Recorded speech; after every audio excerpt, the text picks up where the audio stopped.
掠鱼产拢有分几节，有袂少头家甲中人煞是软落基法的空芳。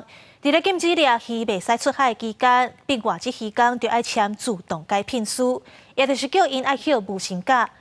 因为这劳动部甲新北市府拢无发现问题，所以监察委员是提出纠正。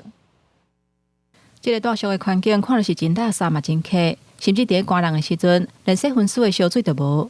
这些拢是新北市渔港的中人提供予外籍渔工换头路的期间临时的宿舍。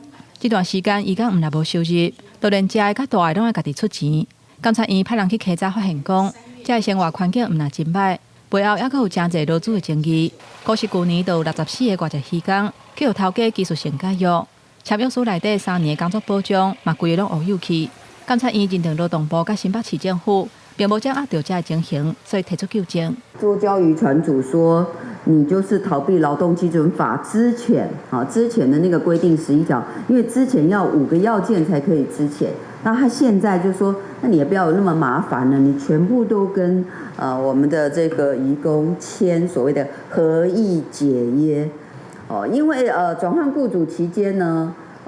雇主还必须要负担这些移工的生活照顾，但是你合意解约了，就变成这个义务就消失了。小鬼仔有真悬的经济价值，每一年的3月至9月是掠小鬼仔的时期，有真侪头家人会请外籍渔工，不过掠小鬼仔的时期若一个过，因过拢会煞落掠白带。不过因为旧年开始无法度销去中国，降低因出海掠鱼的意愿，致使外籍渔工嘛得咧无头路。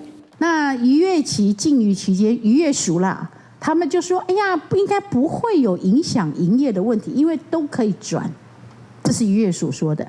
但是呢，我们就发现这个去年的小卷之后的白带鱼根本就没有接续，所以呢，这个众多的外籍移工就被签下这样子放无薪假。